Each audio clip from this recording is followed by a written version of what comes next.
This is a Silver Spook, and we're very happy to be here today with our friend and community member, Big Teal, who will be talking to us about Africom and getting the U.S. out of Africa. No compromise, no retreat. So, yep. You want to just say a little bit about yourself and about that? Oh, we're live. Hi, everyone. Good to see you. And also good to see those who will see this later. My name is Big Teal, and I am a rogue scholar. I say that Mm-hmm. because I used to be part of academia and it did not go well. And now I continue my research and my political work outside of academia now. And so, with that said, my background is in international politics, as well as Latin American and Caribbean studies, as well as comparative world history and literature. I know that's a lot to say, but these are just fields of research that allow me to do the work that I do, which is understanding revolutionary history, as well as research methods using the history of resistance by the colonized people. And today I'll be talking about Black Alliance for Peace, as well as one of our campaigns known as the US Out of Africa Network, and our campaign of Africom out of Africa. Excellent. So I guess now we're gonna play a short video uh, from Black Alliance for Peace about this topic, and then we'll get right back to it. Okay, let me find my video. Militarized police violence carried out against black and other non-European colonized peoples domestically, and the brutal violence of the U.S. military and intelligence agencies abroad are two sides of the same white supremacist colonial capitalist coin. That is why for the Black Alliance for Peace, it is vital that the public understand this connection. The U.S.-made bombs bursting in air remind us that U.S. imperialism is still alive and well. The U.S. commitment to the concept of full-spectrum global dominance is carried out in many forms, including 11 command centers that are headquartered across the world. The U.S. Africa Command, or Africom, puts most African states under the effective military control of the United States. The Indo-Pacific Command is the counterpart to Africom in the Asia-Pacific and is being used to direct military aggression towards China. 2 years after the end of the Second Imperialist War in 1945, the U.S. established the U.S. Indo-Pacific Command Center in 1947, formerly known as the U.S. Pacific Command Center. Its area of responsibility encompasses about half the Earth's surface. The 36 nations that comprise the Asia-Pacific region are home to more than 50% of the world's population. The U.S. has 375,000 enlisted members of its Indo-Pacific Command, including 60% of its Navy ships, 55% of its armies, and 2/3 of its Marine Corps. In addition, with 85,000 forward deployed soldiers and a large amount of high-tech and new weaponry, the U.S. military has maintained its absolute supremacy in the Asia-Pacific over the years, while also continuing to seek new deployments, budgets, and resources, using the threat of China's and Russia's strategic rivalry as a justification. South Korea, Guam, Australia, Malaysia, and a host of other countries have strengthened military arrangements with the United States over the last decade. In 2007, the Bush administration announced the establishment of the U.S. African Command Structure. We're going to Benin, Tanzania, Rwanda, Ghana, and Liberia. Each of these countries is blessed with natural beauty, vibrant culture, and an unmistakable spirit of energy and optimism. Africa in the 21st century is a continent of potential. Africom, that was then fully launched on October 1st, 2008. The U.S., which currently has the largest military budget in its history, spends nearly $2 billion per year to carry out imperialism in Africa. A study by the UN concluded that in the majority of cases, state action appears to be the primary factor finally pushing individuals into violent extremism in Africa. Of more than 500 former members of militant organizations interviewed for the report, 71% pointed to government action, including killing of a family member or friend, or arrest of a family member or friend as the incident that prompted them to join a group. Goodbye. And the cycle continues. Drone attacks breed recruitment, which produces further terror attacks, which leave the states involved more dependent on U.S. military support. This is how the West creates the demand for Africom. We must demand that the U.S. shut down Africom and the U.S. Indo-Pacific Command. No compromise, no retreat. No compromise, no retreat. The independence of Ghana is not for anything. Oh, yeah. I can tell them that the good people of this country, overwhelming majority of people of this country, flatly and totally reject this attempt to send us back into colonialism. We will never be colonized again.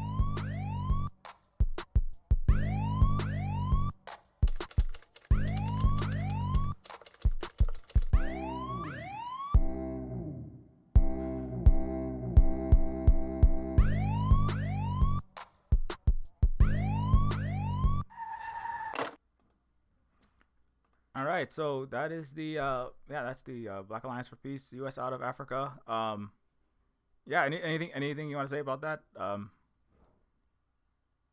Big deal. Yes. Yes. One, I love the background music. I'm always so proud by the work that that is done, and I forget who's a part of this compilation or this creation. I think it's definitely Tunde. It's definitely part of that. But and as well as our how do you say, so a part of our, so we have different committees in Black Alliance for Peace, and there's a specific committee that puts together our campaign images, our campaign videos, and they do amazing work.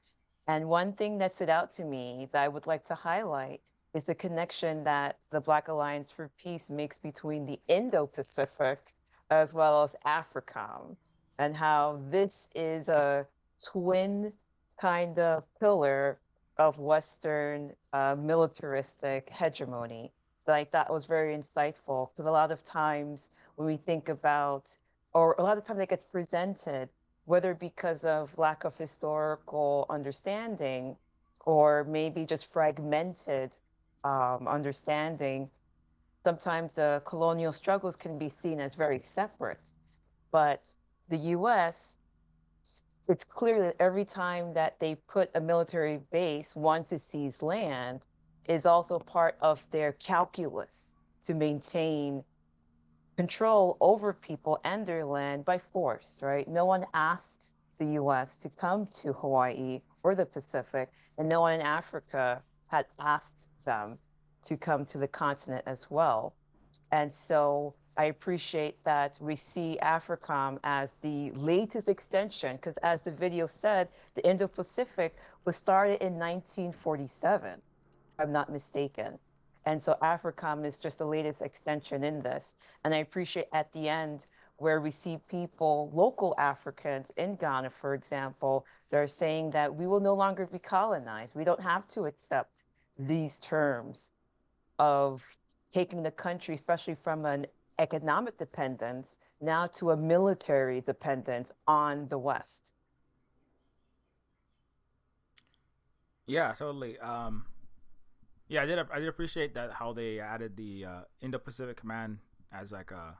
I didn't see that one coming, but obviously as a Hawaiian, we appreciate the support that we get from our comrades and relatives around the world in Black Alliance for Peace and in Africa. But yeah, I think the international connections are really important for people to make, especially in this time where the U.S. is trying to sever all those ties as much as possible. Obviously, they're active, very active all over Africa. Sudan and the Congo are two places that are obviously having some major suffering, and not a lot of that is directly. Sometimes it's not directly Africom, but the U.S. is certainly involved in the violence there. But yeah, anyways, any other directions you want to take the conversation, or any other things you had planned? Just let me know. I'll let you lead. Yes, so I would like to start with, first of all, what is Africom? In case people are unfamiliar with this military command, because oftentimes It's not always discussed in mainstream news. And oftentimes, when you do hear about it, it's always in terms of US humanitarian efforts, which I find very deceptive, since if you want to do humanitarian efforts, you don't bring people with guns. And so, to begin with, what is Africom? So let me just pull that up in my documents. Okay, so we're just going to do a few basic things just so that people can get some grounding. The first is, what is Africom, right? Basic question that we should always ask.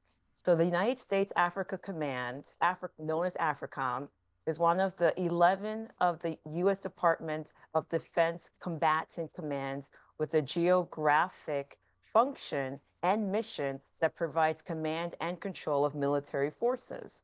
Africom is headquartered in the Kelly Garrison Barracks, which is located in Stuttgart, Germany, which is just too fitting, since Germany is kind of where this looting of Africa, you could say, began in 1942.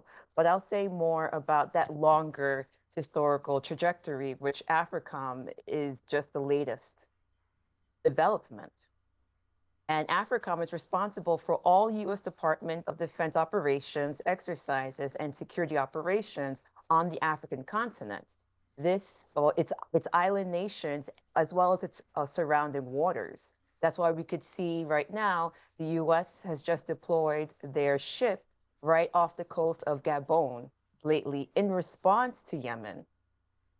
But of course, they want to make sure that their interests are protected on the continent, while Yemeni army is defending Palestine against Israel, as well as their proxies.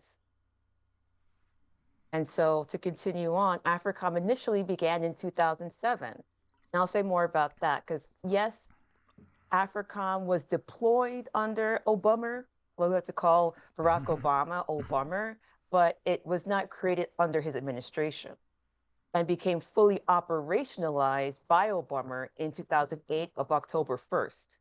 In 2019, there are 44 African countries partnered with Africom.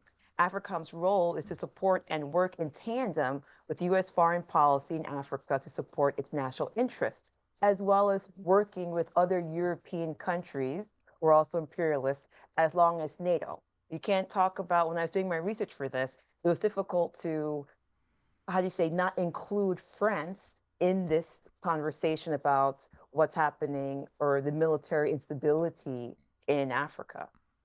And so, how did Africom come about? In 2007, the U.S. Department of Defense came to a decision that U.S. Africom was necessary due to the increasing strategic importance of Africa, and instructed then President George W. Bush to direct the creation of it. And the next question is, what is the real purpose of Africom, right? Because the US government will tell you one thing, but that's just their PR kind of propaganda to kind of hide the real dirt.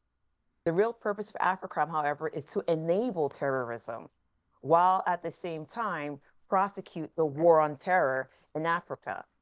This contradictory action ensures that Africa is in constant state of war and instability. In doing so, Africom nurtures and justifies its own reason for being, while developing a dependence of African states on Africom for their defense. This is done to comply with the U.S. and its European allies' strategic interests and objective, which is to control and unfettered access to Africa's natural resources via their comprador neo-colonial partners.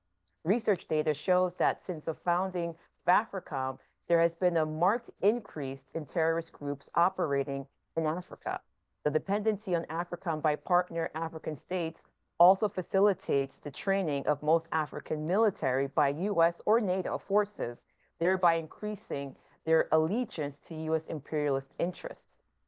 So why is Black Alliance for Peace Against Africa?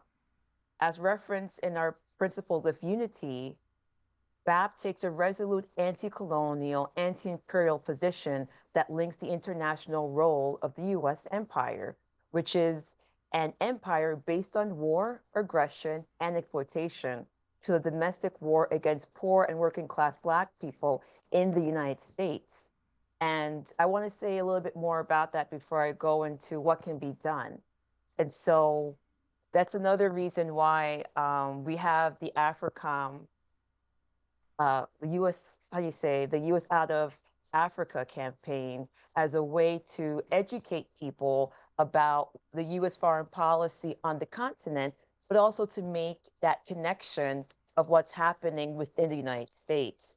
Because it's from the understanding that imperialism and its colonial mode of being operates on two fronts. It has an internal front, which is the internal colonization of a variety of people, because on Turtle Island here, there's not just one group of nationalities and peoples.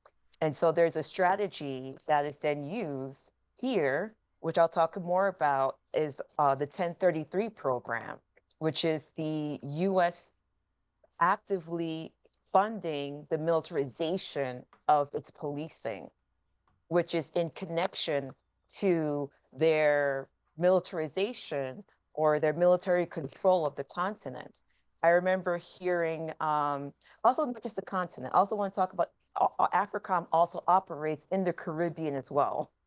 So wherever there are Africans, the US seeks to control them. And lastly, with that, I want to say, well,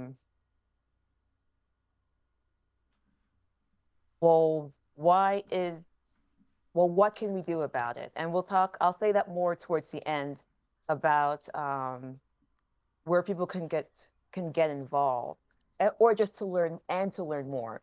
And one thing that we can do, if people are interested, is to join the U.S. Out of Africa Network, which is the organizational arm of the Shut Down Africom campaign, designed to educate the public about the destructive U.S. hybrid war and imperialist policies perpetrated by Africom. Support the yearly International Day of Action on Africom, which is October 1st, which is the day that it was created under the George W. Bush administration, which aims to raise the public's awareness about the U.S. military's existence in Africa and how the presence of U.S. forces exacerbates violence and instability throughout the continent. And there will be a link to sign up to get regular updates on our work. And I think, yeah, I think there was one point I wanted to make about this awareness, but I will come back to it later. Okay, so that's what Africom is, and then what Black Alliance for Peace is trying to do in order to combat that disconnect. Because oftentimes we will hear from people in the diaspora, what does the fight for Africa have to do with us? And I could see that also happening when it comes to Palestine. They're often wondering, we have our struggles here. Why do we have to be concerned? But also sometimes I notice that people sometimes feel that maybe they don't have enough resources in order to link these struggles. But that's where the kind of political education comes in, because even that notion is already, I could see in that, the colonial propaganda working, because that's like the ideological divide and conquer.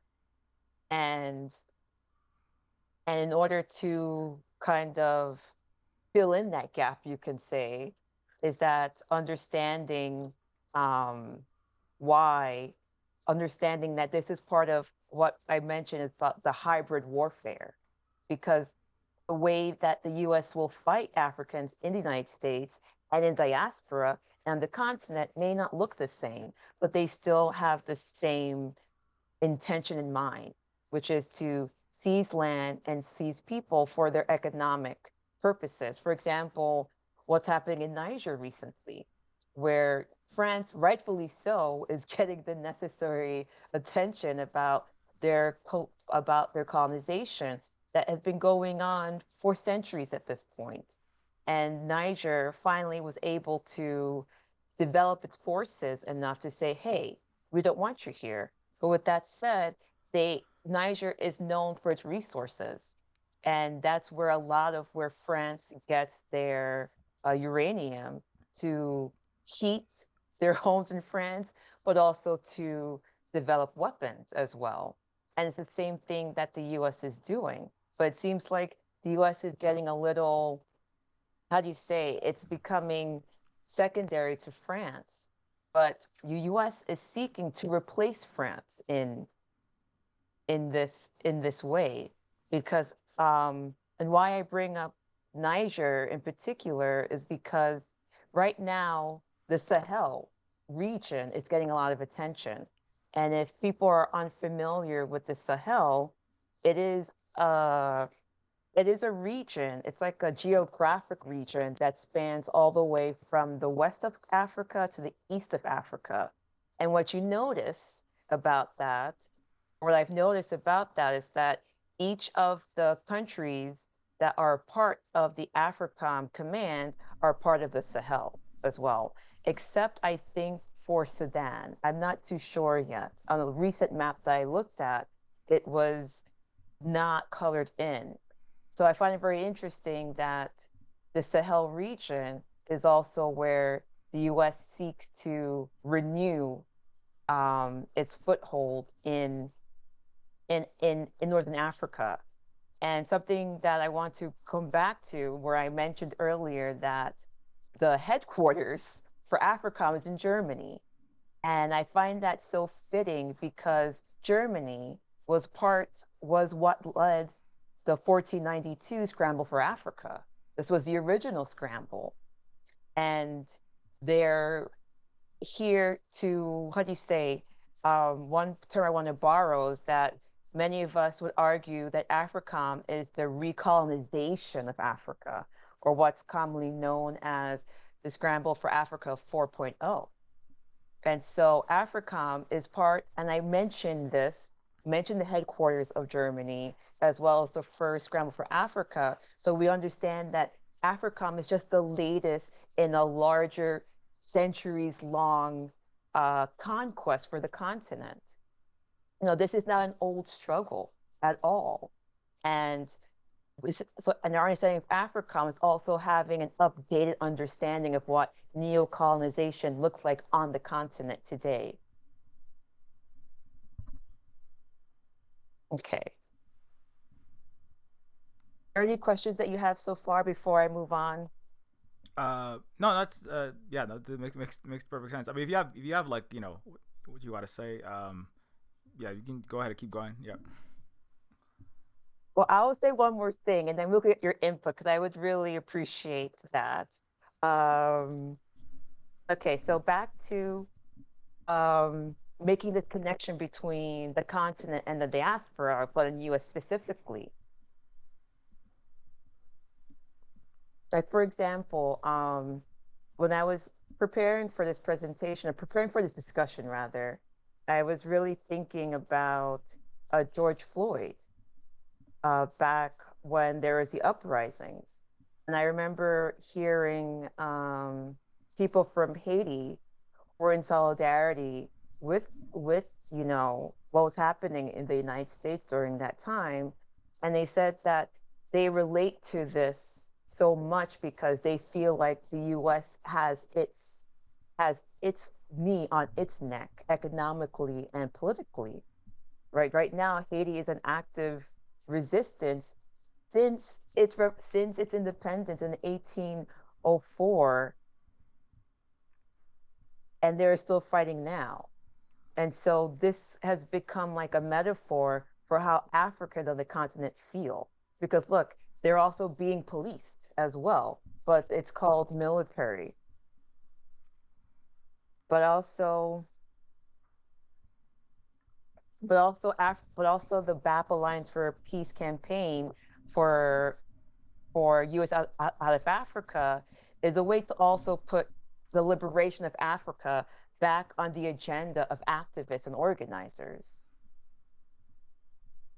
Because oftentimes especially during a time where people want to say that China is colonizing the continent. And I find it so interesting that the US can have so many bases, so many military bases, create so much instability, and yet they are not called colonizers. And so I think this is just a way for people to deepen and broaden their understanding about what colonization looks like, but in the African context. And one of them that I like to talk about, since you have also talked about this a lot, and something that I've been thinking about is Libya. And I think because I noticed in the BAP video that you shared earlier that there was a report. There's a UN development report that talks about this surprise increase in terrorism in 2011. And I found that timing very interesting because that was the same year that Gaddafi was assassinated. But the report never mentions Gaddafi or NATO in that. I was like, where is this going? And you might say, well, what does Gaddafi have to do with Africom and this discussion? It has a lot to do with this. And so I just want to say a few points about that. Many of us believe that the assassination of Gaddafi was, how you say, the opening salvo of a new war to recolonize Africa. Because if people are not aware, Gaddafi was actually a leader of, how do you say? Let me just get to my notes here. Because Gaddafi, if people are not familiar, was the lead opposition to Africom while he was alive, and he was very effective in it. So let me rewind for a bit because I want to say when it started, when Africom started, as I mentioned earlier. So Africom was actually created in 2007 by George W. Bush Jr. And he said that this was a way to combat terrorism. But as we all know, as we can see what's happening in Palestine, what's happening in Syria, it's the Americans who are the real terrorists. But back in 2007, this was not always the understanding. I don't think people were really conscious of what was happening in Africa, even though the US imperialists were in Africa. Right? I find it very interesting how the imperialists, they're very interested in Africa, but maybe some of us as organizers or as activists may not even be aware. And so I want us to change that calculus, right? We have to understand why the Europeans and the US are so interested in this region. And so Gaddafi was he was part of Africa's base defense, actually. He was the AU standby forces and the community of Sahel-Saharan states, which is known as the CENSAD, which was the military defense, because they saw what was happening in their country where there was US-backed terrorists known as ISIL at the time. And they came up with the AU, the African Union Standby Forces. They had their own defense.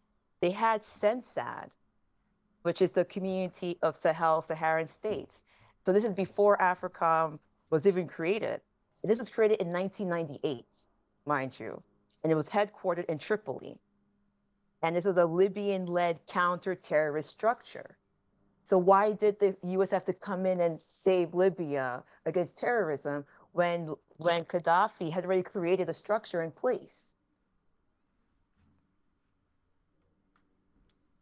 And the CENSAD security structure had 300 members, and it had members from every continent. Oh, sorry. That's another thing. That's not that. The 300 is for Black Alliance for Peace. Sorry, but I just wanted to make that known about what was the security forces and the more grassroots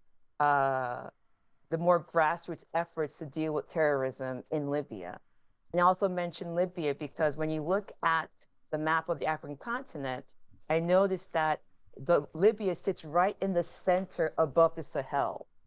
And so you could see that once the West destabilized Libya, they had access to this region, unfettered access. So you could see, if you think about it, the Western imperialists, they have to come from the north of Africa, right? And so it was Gaddafi that was holding the defense. He was defending the continent. And they knew that by taking down Gaddafi, they would have more access. And so the UN report never says any of this, not at all. They're just saying it's just like, oh, terrorism just shot up in 2011. We don't know why. We just know we have something to do about it, and the U.S. will help. And this is a complete lie. But also, I want to take note is that before the U.S., NATO, and Africom invade Libya in 2009, China becomes the largest trading partner with the nations in Africa. This is where we see the tilting point. And also, this is also where we see Obama's pivot to Asia, right? Once the US is no longer the first trading partner of the region, then all of a sudden we see these, how do you say, we see this shift from African countries being economically dependent to now how can we make them militarily dependent? Because now they have I know people call it the Belt and Road Initiative, but in my research I saw that there's something called the One Road, One Belt, which I'm doing more investigation into. It's the idea of using bridges and roads to connect trade across West Asia, across Africa, across Eurasia with China. And this is a time where and with the Belt and Road Initiative, right, China had invested $180 billion as a way to generate $2 trillion of trade. So you can see that this is also, by connecting all these regions together, there's economic prosperity, which was a signal to the United States that, oh, these nations will no longer economically be dependent on us. So if we start this war on terror, now that they'll have a reason to come ask the US for help. But we know it's not help because they create the terrorism and then want to pretend that they are the ones who are going to help you with it as a way to kind of have a strong footing in the region.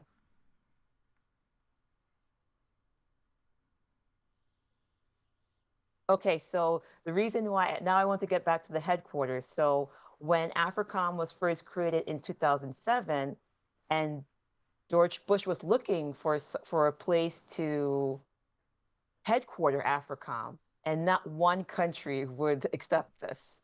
So that's why it was not operationalized until Obama.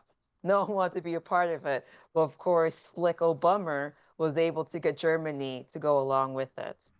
And so I will end there if you have questions and comments. Yeah, I mean, that's a good overview of a lot of the aspects of Africom. Some of the things about Gaddafi, I remember, like, Gaddafi wanted to establish the African Monetary Fund, which would have been like Africa funding its own development. I remember that was like a important project. Also, because a lot of people in the news in the U.S., Gaddafi was like a very negative. He was, he's a horrible person. He's giving his soldiers Viagra to do mass sexual violence to people. Right? There's all this slanders, right? That the U.S. and the Israelis use against Palestinians, among other people, with the sexual abuse that the Israelis are doing with the U.S.'s help in their prisons. And so, like, anyway, but Gaddafi actually had like universal. He established universal healthcare, universal free college, like housing, like free housing programs. The women's rights was improving massively. Like, so, like a lot of people, even a lot of Western progressives or left-leaning people still don't even know these things, or they're still in denial of it, which is, but anyways, there's actually a whole lot of also Russia and China built Libya like $1 billion satellite to help them get high-speed internet access through mobile like high speed communication straight through their cell phones. That I know that was a project they had just, I think they were either completed or they were just completing right before the U.S. and NATO, Hillary Clinton invaded Libya, and so anyway, I just like that came to mind. So like that's another, more reasons why the U.S. would have gone into Libya, and then afterwards in the and then to tie Hollywood into that. So Hollywood helped the U.S. empire and Africom out by having the black new Captain America in Falcon and the Winter Soldier, flying in a star-spangled, suit, because Falcon, the character played by Anthony Mackie, would later on go on to become Captain America, right? The new Captain America, and he actually is defending Libya. He is with the U.S. military defending Libya in the beginning of Falcon and Winter Soldiers. People don't even realize. Some other people don't realize the level of when you watch Marvel movies, any Western movie, you just being bombarded with this nonsense that's like absolutely ahistorical. That promotes the lies that the media and the books and everything is telling you, to solidify the foothold of the U.S., its aggression and neo-colonialism in Africa. Anyway, that's just my comment. Yeah, I think that goes back to what I was saying about ideological warfare. That's part of it, to disinform the public. So when the U.S. military acts, people will actually think they're doing a good thing. Yeah, I guess one question I have is like, Because how does the, because we can see that the ability for the U.S. to, keep that foothold and to maintain its image, its ideological warfare game is slipping particularly with Palestine, where the majority of people under the age of 40, but it's rapidly shifting, are believe that they're against the U.S. and Israel, and they're supporting Palestine now. So like, how do you think that it will impact what's happening in Africa with Africom? Okay, great question. So one thing that I realize about, I guess I connect it this way when I think about Operation Al-Aqsa Flood. It created that crack in that narrative. And I think that is our opening. That's the opening for anti-imperialists and those of us who are against colonization, where people can finally see, you could say, underneath the facade a bit, because now we see the material. How do you say? We have to begin to question if the U.S. military is meant to help people. Why are people starving? Why are people hungry? Why do people not have political power? Right? It creates a certain like cognitive dissonance now that people either have to reconcile by realizing that if they reconcile that, then they might be choosing to be complicit in that sense. But if you realize, oh no, there's a difference here between what is said and what's reality, then you can begin seeing the lie. And then people can start asking questions. Well, if they are lying, then what's really happening, right? People can still begin to make that inquiry. And with that connection, I want to talk about a very special person that I recently learned about, or I've heard people talk about, and I finally have done some work into examining this. So let me pull that up.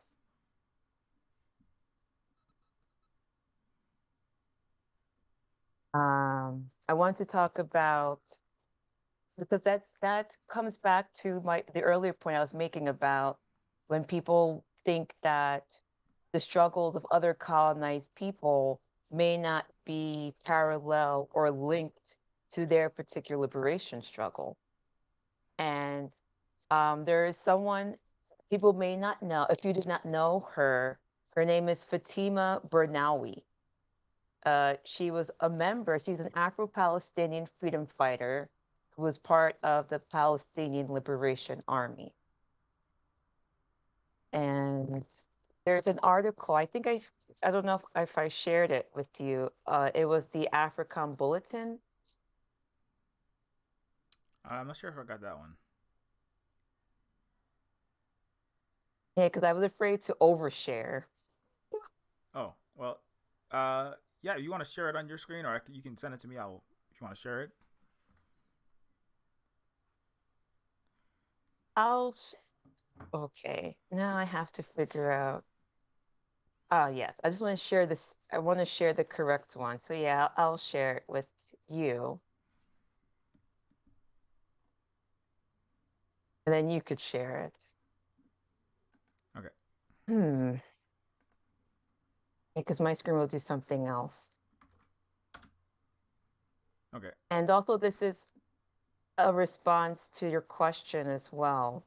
Because what I appreciate about this particular bulletin is how it addresses the issue or the ideological slash educational issue that we see when people don't always connect liberation struggle.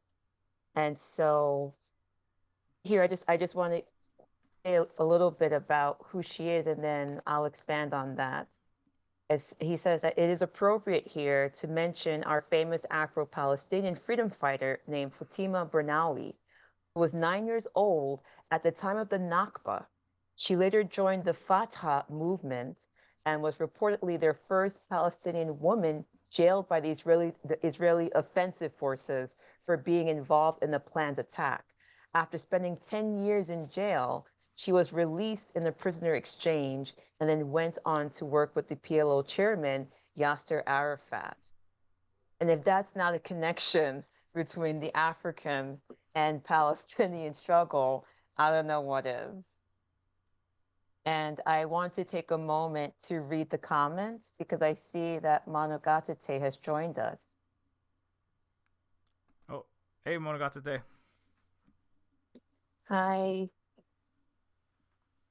And he says, I would like to read it if that's okay. Oh, go ahead. Yeah. Um, I also think it has to do with aversion loss. People rooting the most for the officialist versions are the ones who have more to lose if the system fails. But most people under 40 today do not have that much. Ooh, that's a very good point, right? Now we're bringing in the contradiction of capitalism. It's which is kind of interesting because capitalism was never meant to be for everyone, right? It was always the benefit to a few at the expense of the many. And I guess we're seeing this contradiction become more and more highlighted. But I wanted to talk about Fatima Bernawi. And so something I realized too, when I look at especially the videos coming out of Gaza, one that stands out to me in particular is when the IOF was beginning their ground invasion and they were targeting the Al Shifa hospital. And I remember the footage that was coming out before they invaded. The doctors were showing their patients, right, who would be so vulnerable if the hospital was shut down. And I realized to the left of the screen, there's an African. There's an African. I see Africans in the footage. And I realized people don't talk about them. There are Africans in Gaza, and they are part of the diaspora. And they too are fighting for liberation to free Palestine. And that's why it's very important to think about the African diaspora being connected, right? No matter where we are in this world, we are fighting for our liberation, literally. And so it's almost like being a good brother or sister or being a good sibling, right? When your sibling is being harmed on the other side of the world, are they not your sibling, right? And therefore you have to make sure that they're okay. That's what it means to be united, even, right? You can't say that because they're over there, you no longer have a responsibility for them, right? That's not an internationalist understanding. And so one thing I appreciate about the Al Aqsa flood operation is I see a renewed internationalism, right? Look how many people who are not Palestinian are coming out on the streets thanks to organizations. They're coming out on the streets to show support. And so, but that's because of the organizations doing that pedagogical educational work, right? That didn't just happen spontaneously, right? I just want people to also think about that, because when I bring up Fatima, she was part of the PLO. She was in organization as well. And so that's okay. So what does it do with, how does that connect to Palestine? And so we have Africans on the ground who are literally trying to do their best, whether they are in the brigades or just regular everyday people who are community members in the Gaza Strip or in the West Bank. Yeah. Also, just is it's important to point out too that like the Israelis, um, on the other side of the Palestinians, they, while there are some black or African people of African heritage in Israel that count as Israelis, they actually have they have sterilized the Ethiopian, and basically black Israelis are being they're unable to reproduce because Israel is intentionally sterilizing them. Which is also part of that is because Israel is also very much American. They're run by North Americans for the most part and Europeans, and that's what Americans do to indigenous people like Native Hawaiians and Native people, Native Americans, and also black non-white people, basically. So yeah.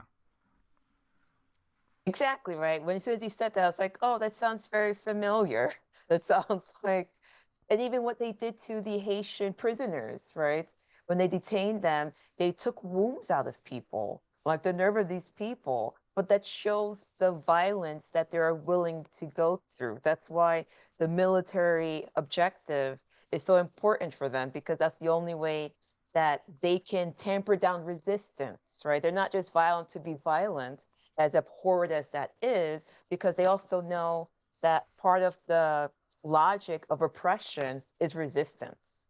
And that's why they had bombed Libya.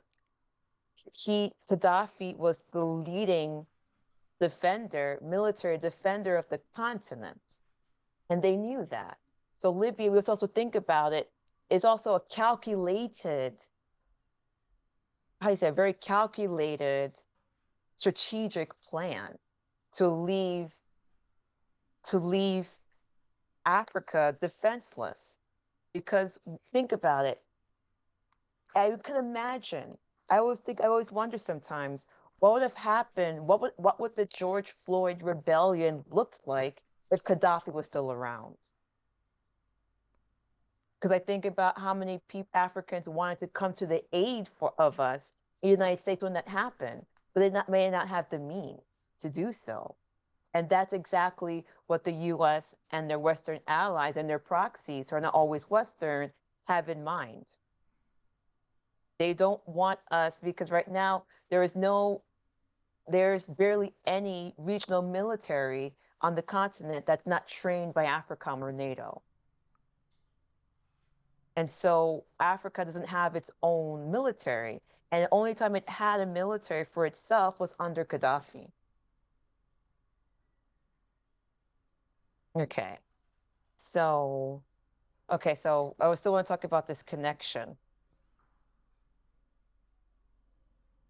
and what it has to do with with having an internationalist point of view. Because oftentimes people don't think about these connections, which is part of the ideological warfare to disconnect our struggles, we have to then lean into even more so uh, our internationalism, where we understand that in order to defeat imperialism, Western imperialism, which is the goal, in order to defeat it, we need a united front where people are in their local areas organizing, dealing with their local issues, so that when the time comes, we are prepared to lock arms in struggle, you could say. And that is why it's important to see these issues as connected, because our connection to each other is our defense, you could say. So they can't pick us off very easily because they know that if they're messing with one, they're messing with all of us. So it's also to think about it logistically as well. If we want to defeat empire, our enemy, how can we do it alone? We don't have enough resources to do it alone, per se. That's just not materially possible as well. Um,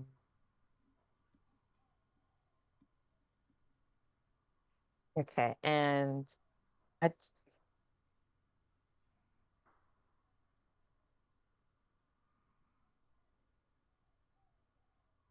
okay. So I want to talk about the fragmentation just a little bit more. Um, Wait, I'm sorry. I'm a little disorganized, but I keep getting ahead of myself here.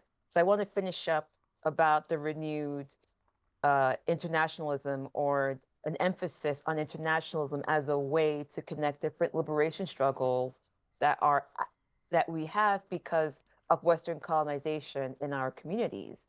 And I brought up Fatima before as a representative of what is known as revolutionary Pan-Africanism, right? Pan-Africanism is a way to ideologically connect different African struggles on the continent to what's happening in the diaspora. So not just because we understand ourselves not at just nationalist level, which is needed, I understand, as a way to have a unified identity that is not based on the colonizer. But that's just the first step. Creating a nation that is united, but also creating a nation that is also connected to other nations as well. That's why we are Pan-Africanists.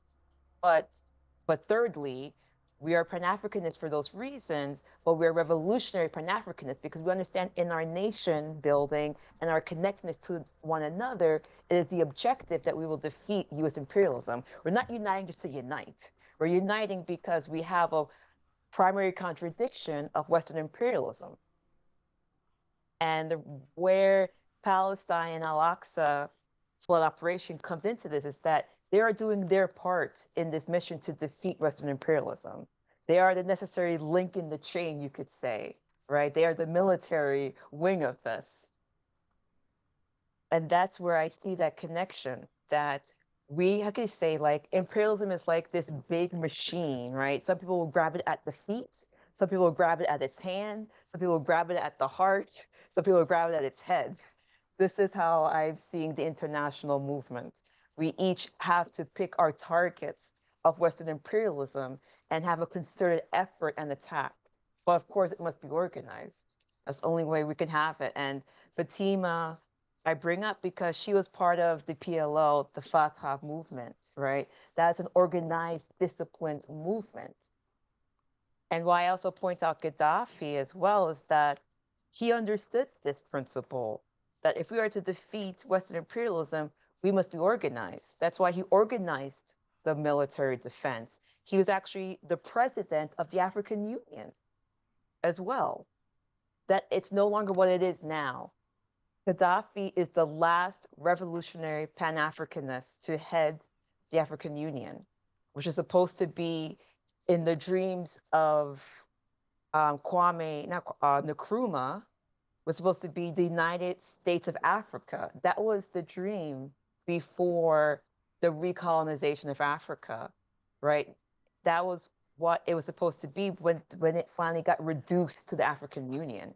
It's supposed to be a united socialist state of Africa. And they took out the socialism and just put the African Union.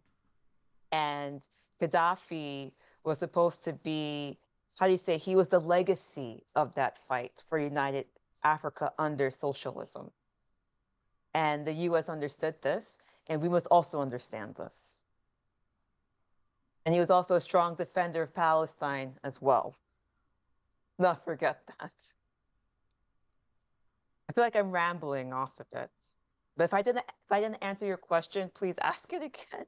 Oh no, that's fine. I was gonna. I just had a comment, like because you brought up the, Gaddafi was like, basically like led the military forces against the the U.S. and their imperialist allies that were trying to come down from basically from Europe down through the north of Africa south, right? And I was just thinking of like, because I recently was like, I made a video about human rights, and that's another weapon, or the at least pretending to care and calling for defense of human rights, freedom, democracy, stopping genocide, obviously in the Xinjiang region, we gotta go stop genocide there, stopping genocide all around the world. The U.S. is supposed to be doing, but and it's like like in the Palestine struggle, and I've been following closely like with the Palestine, Yemen, and their own like the Arab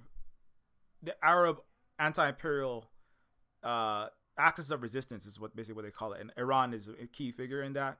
And it's kind of it's like similar to what it's a different region with a different history, but they are Arab people. There's over 1 billion of them, right? They are they are different cultures. Like Yemeni people are not Palestinian, and they're not Iraqi, but they are united in many things. Obviously, Islam is one thing, but they have shared histories. They have shared U.S. military and Western military aggression, colonialism, and now they're it kind of speaks to your point where you're saying like to stop the African military strength was one of the key objectives by attacking Libya. With NATO was directly complicit in that.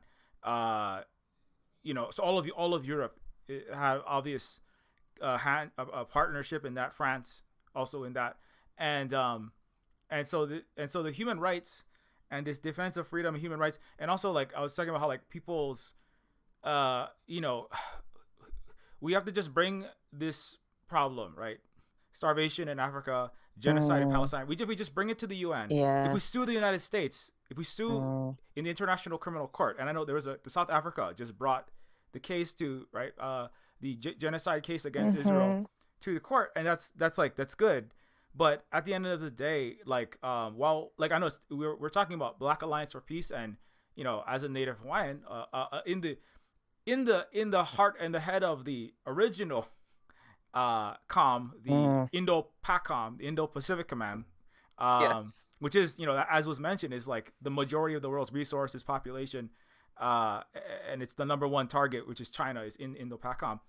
And so like here we don't want violence, like we don't want war particularly. We would like peace, but colonialism isn't peace, genocide isn't peace, starvation, cutting off people's electricity, racism, all these things. That a peaceful open air prison in Palestine, in Hawaii, they're basically doing what is slow motion ethnic cleansing. Like they're currently basically slow motion burning Hawaii. Like just wildfire just happened. Nobody's recovered. The rents are $8,000. They've doubled on Maui. It's $8,000 is the average rent. Hawaiians are being forced out of our own islands, right? Hawaii was the worst in homelessness, and it just like has exploded. And there are systematic plans by the United States and billionaires and developers in Hawaii to eliminate Hawaiians. I'm just gonna say it. That's what it is. They even like are marking the areas they're gonna build resorts, very much like Israel marking the places they'll build resorts on Gaza. Yeah. So like this idea that like anyway, but let me finish my point, which is that like the military, the West ultimately doesn't care about. They have no values. I'll just say it. They're just barbarians. Whatever the people think their institutions are, they're imperial, which is basically shorthand for absolute lawlessness, but like systematized at the very highest planetary levels. And everything, like as we're saying, everything, anyone who had any values of freedom, justice, equality, doing the right thing, right, would not allow systematically, right, they would not be complicit in the mass killing of children.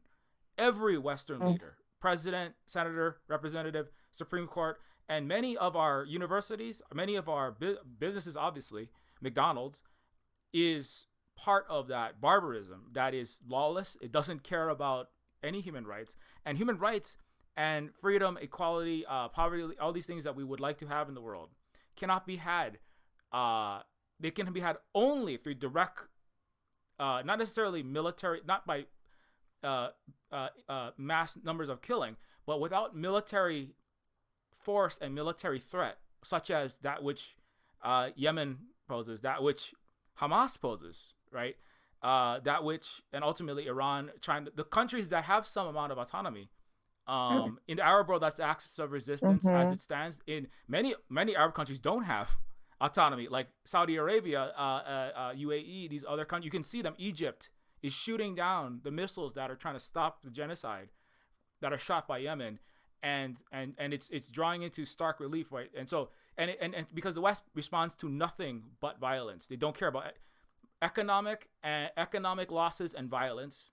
And so and Africa, so the military resistance is finally not the desired means that we want to take, but it is always as long as imperialism exists, it will be required as a threat, as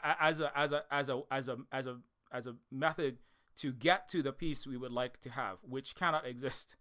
Because what the West would like us to believe is, if we all just disarm and we either vote, we lobby, we stand on the, protesting is good, but you know what actually stops the U.S. and the U.K., right, is their aircraft carriers getting sunk and their airships getting blown up, and you know what stops what stops the genocide is when 10 IDF soldiers get their heads blown off, their tanks get exploded, and Netanyahu is running around trying to hide in a bunker from Hezbollah. That the West does not respond to anything.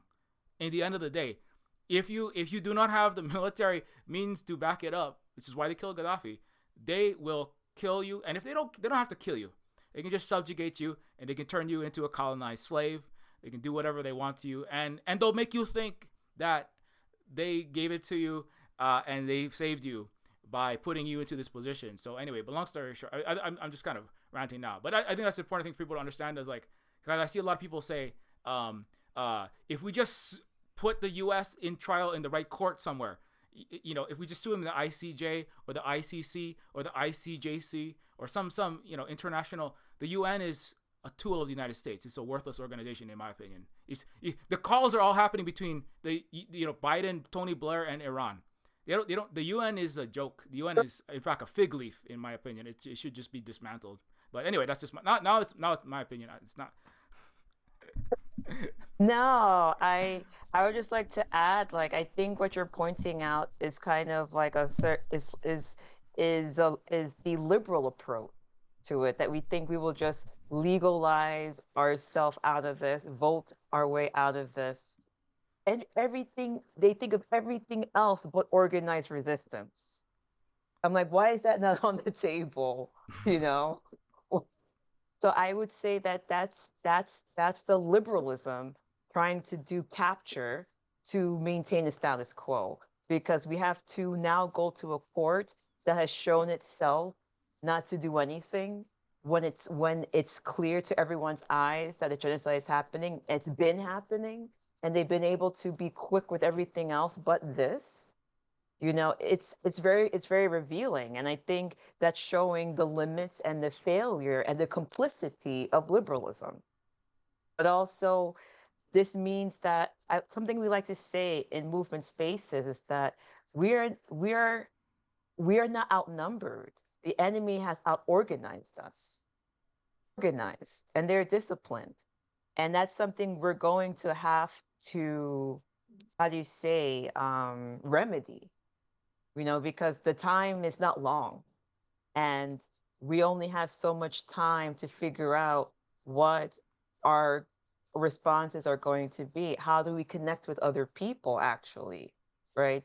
Because this is not a lone wolf kind of thing. This is a very all hands on deck situation that we're at.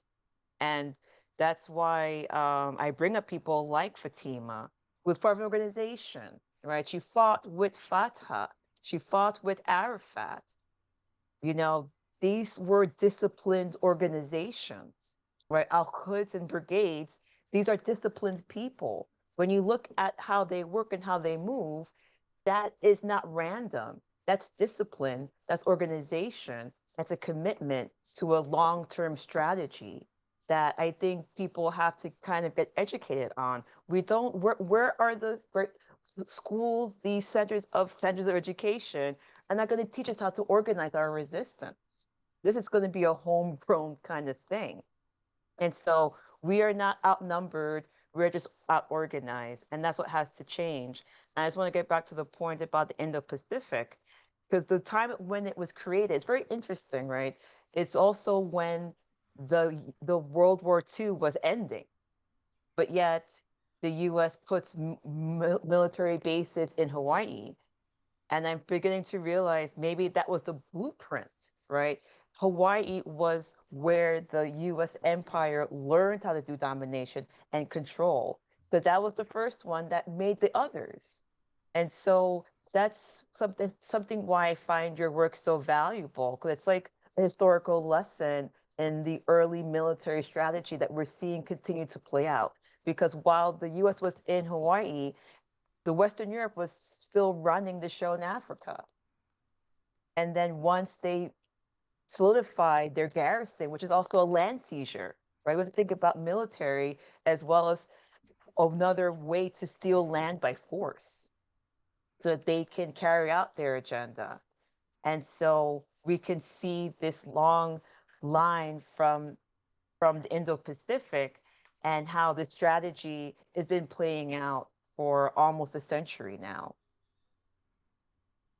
And so, because also I realized that Pacific is a way that the US exploits the contradictions at the time between China and the Soviets, right? That was one way they're trying to divide these two nations, which now that they're through Africom, they're now trying to compete with China and Russian interests there. So it's also the excuse once again to continue the Cold War. And you know, the Cold War didn't just start in 1940. It started when they seized Hawaii back in the late 1880s. That was the beginning of the Cold War.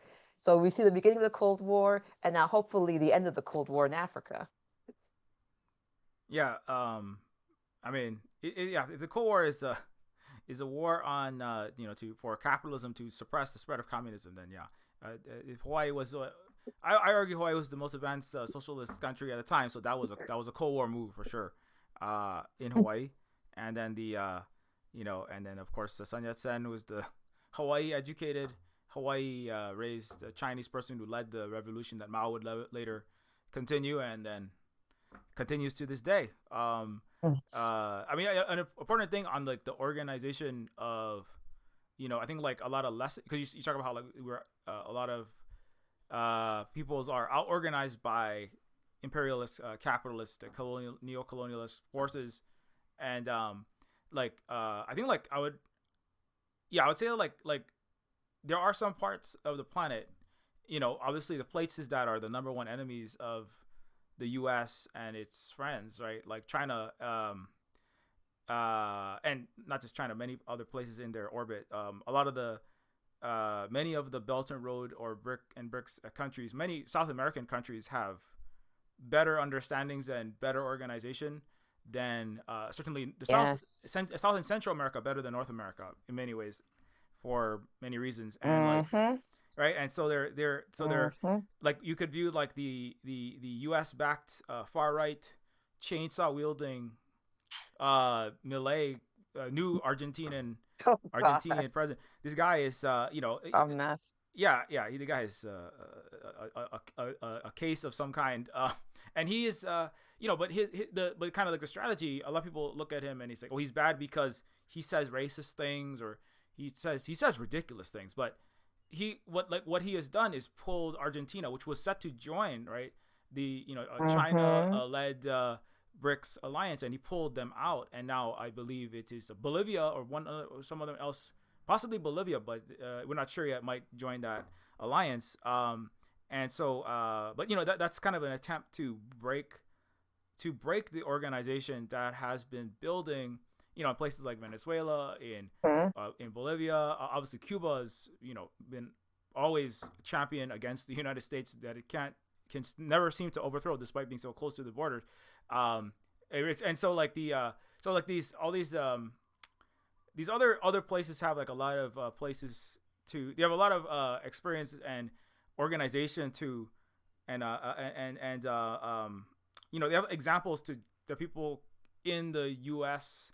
Obviously African or of whatever background to draw from, how to lessons to learn how to organize. Oh, another thing I was just thinking about was in Hawaii. I've been because as Yemen has been, like, Yemen is the only country that has come out and formally militarily attacked the United States, and actually it has now declared war on the United States and the UK and all of its allies actually, and the United States sent its Prosperity Guardian with all of its ships with all the colonizers, all the OG colonizers, Spain, Britain, France, Germany, and the US leading it, and they all turned around and they fled. The US is now pulling its aircraft carriers out of the Red Sea. Because another important point is that, like, it is the military. While the U.S. has a strong imperial presence, yes, they have Africom, they have Indo-Pacom, but like the actual U.S. ability to and Western imperial ability to fight actual wars on like equal footing, like military against military, right? Like the Israelis that are wearing literal diapers, running away from the less resourced Hamas, like the U.S. military and all of its friends in NATO that turned around and ran away at the Houthi ships, and now the U.S. is terrified. The Red Sea is closed. The Israel and the West is losing all their traffic, right?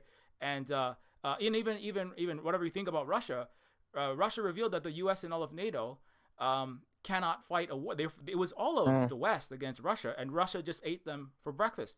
And so between Yemen, between all of that, I said, like, if the U.S. military, and another connection, I've actually talked to some Yemenis people on the Twitter, and I said, like, Yemen has said that they will support the Ansar, not just the leader. Yahya Sari is the head of I think the military organization. The spokesperson, one of the lead spokesperson. You often see him.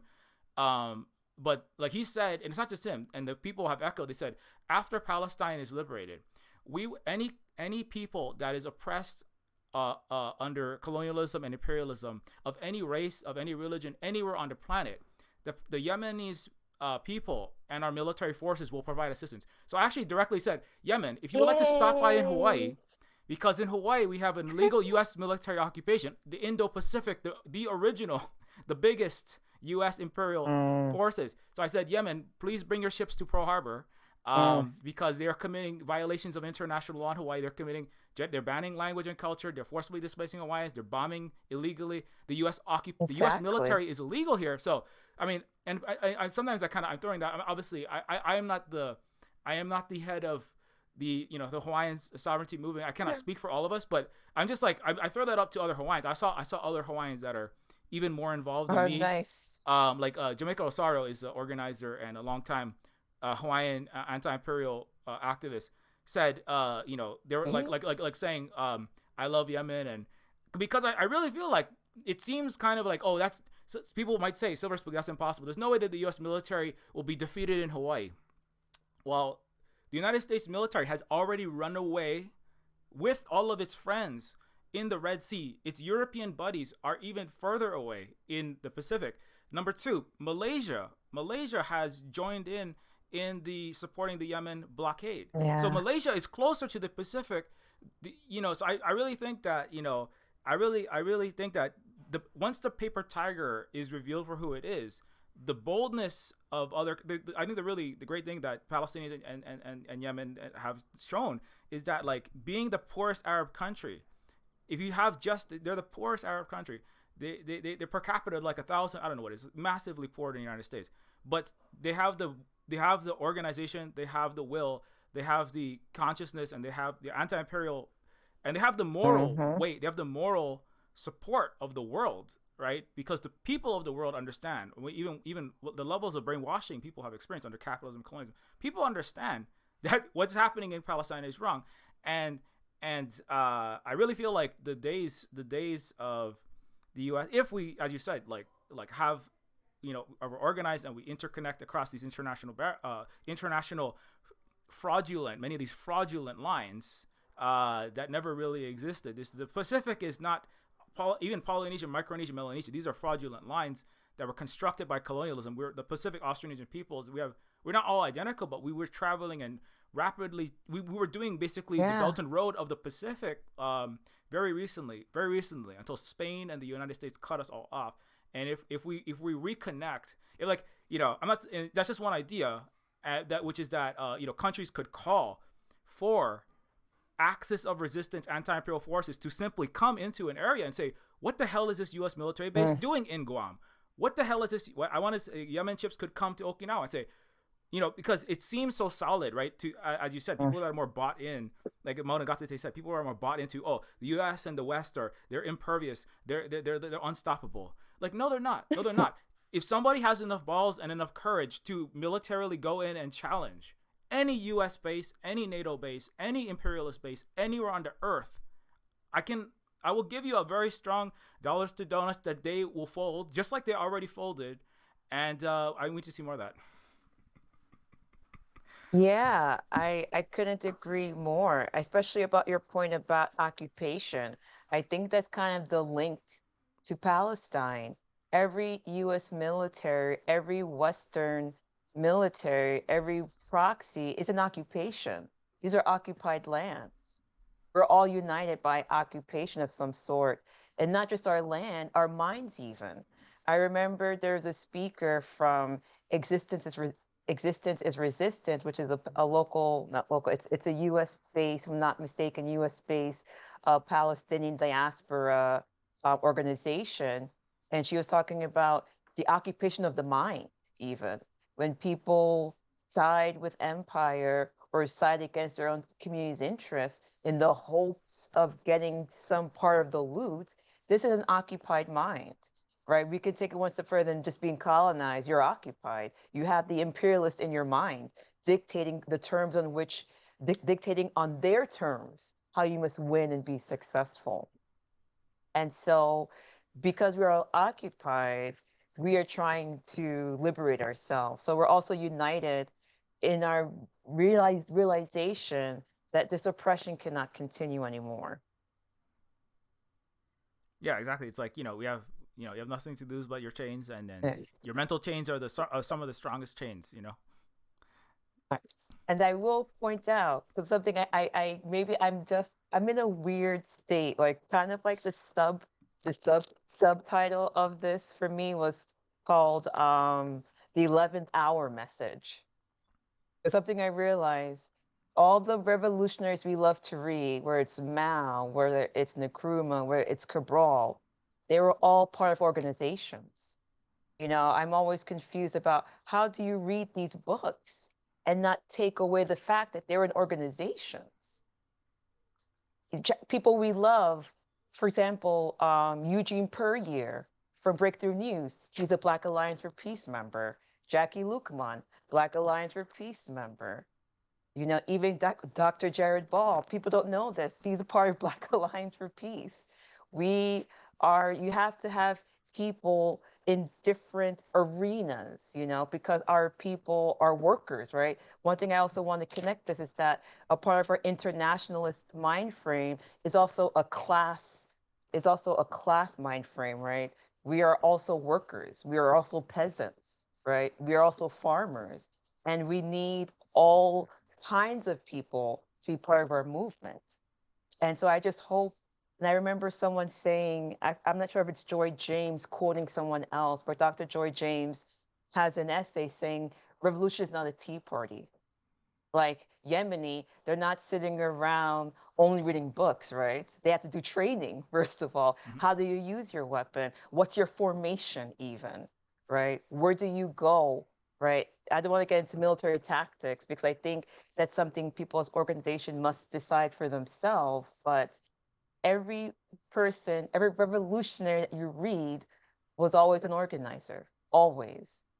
And it reminds me, and I say this because, and maybe this is where I'll close, that I remember there's the All African People's Revolutionary Party, which is based in Burkina Faso. Wait, I always get this I always get Guinea-Bissau. I always why I get these so mixed up in my head. But the party's still the same party. I guess they just have so many parties in different countries. But she has this presentation that I was trying to find. It was bookmarked in my old computer, which is it's dead. But I'm trying to find it again, where she talks about the 11th hour, that why you must join an organization or develop one. Because if you're not satisfied with what you see out there, then make your own, right? Because organization is also a way to build up the skill of our people. Our people need, organization is a skill that our people are not given. And she says that don't wait too long to join one or to make one, because what does it look like when it's the 11th hour and now you want us to open the door? How do we know that you're not an enemy, making us vulnerable? Because now we don't know you. Organization is also a way that you develop relationships too, so that when things pop off, you have people that you know, you have people in your community that you are connected to. And so don't wait too long, because it will become less clear if you're a friend or foe when it comes that late. And so with that, because I'm always, when I'm either in person or online, many people, they honestly don't know what to do. They're like, oh, I feel so helpless. What do we do? I see these problems in my communities. What do I do?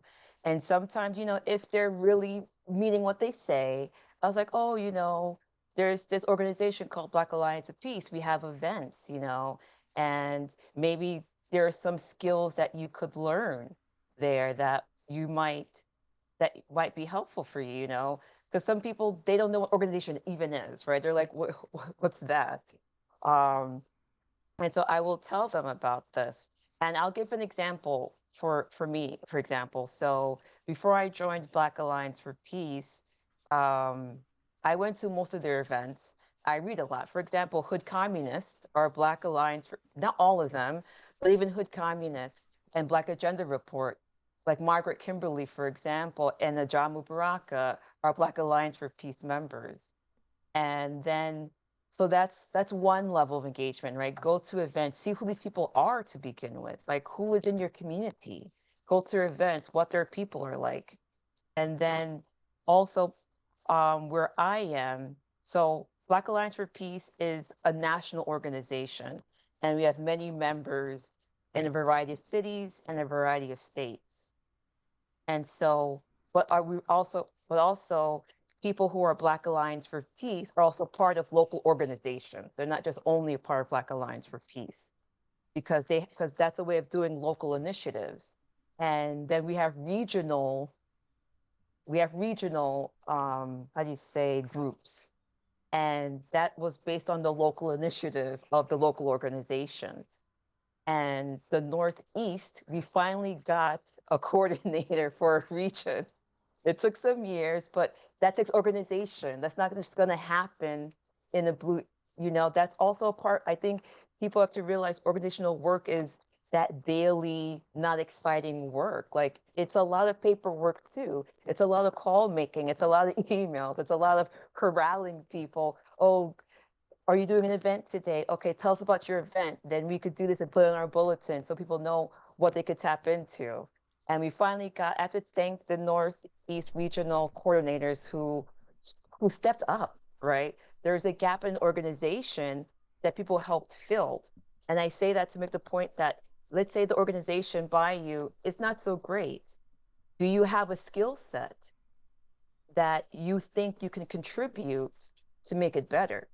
Because sometimes organizations, most times, they're not perfect, because they're people who have jobs. Sometimes also people have jobs too, right? Not everyone's organization, it's a full-time organizer as well, right? We are a working class group. And so we have to take that into considerations, what our people can do, but also be having the formation that when they do have time, they can then tap into it.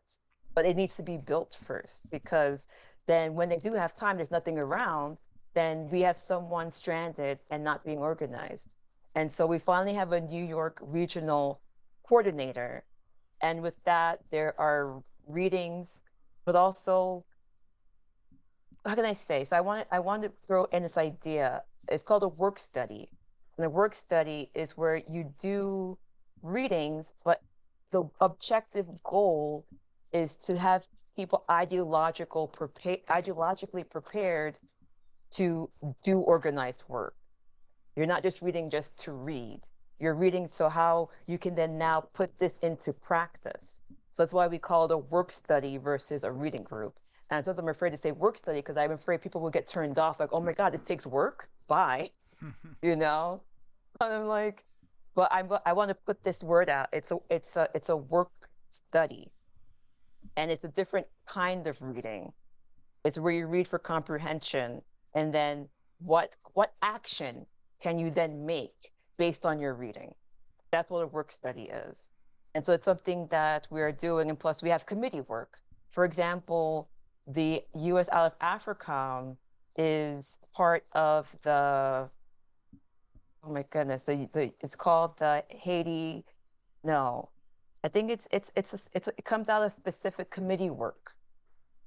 And that the campaign that I share with you all today is part of organized work that didn't just happen randomly. People had to do research. We needed designers. We needed people who are good at communicating online, who could do campaigns. We needed people to do research on different facts, right? It was a group effort. And that's why I'm saying that when we come together, these are things that we can do. And one thing I like about Black Alliance for Peace is that even if I don't do actual committee work within the group, when I go to an organization, I'm ideologically prepared to help that organization out if they are in need of something. So it's also the training up so that wherever our people are, we can contribute where we can. So it's also the benefit of being an organization. You have the political awareness to help other groups. And that's why I do like to go to rallies, because when I'm going to a rally, I'm recruiting people. Hey, do you want to take this further? Or do you want to go to an event? Or I'm bringing my propaganda with me to talk to people, because now I have a basis upon which to build that bridge for people who are looking to get involved but may not find anything, because that's the state of affairs here. We're not, Empire doesn't want us organized. And look, when we do organize, look what happens. I think about the Uhuru movement, because Black Alliance for Peace is part of their coalition, Black is Back. So we have Netfa Freeman, who is also a journalist, who's a Black Alliance for Peace, who works with the Uhuru movement, right? I think we have to understand that people, your favorite people, are part of organizations. And I let me see if I just want to check them to see, because Holly, also want to say thank you, Holly, for um, putting those commands about where people can join if they're interested in learning more. Because sometimes, people may not know something exists until you tell them about it. And you will know what they're really about if they're willing to do the work. Like I said, it's an all hands deck situation. And we we need we need to raise our people up so that they can, how do you say, we need our people organized so that they can be in a position to resist and also learn how to coordinate with people who are also resisting. Yep. Join an organization. Join our organization. There you go. That's an important message to. I think if you want to. Or create one. Or create an organization, exactly. Yeah. If you want to wrap up, because we've been over an hour now, so if you want to. Yeah. What final things I can say? Um. Hmm.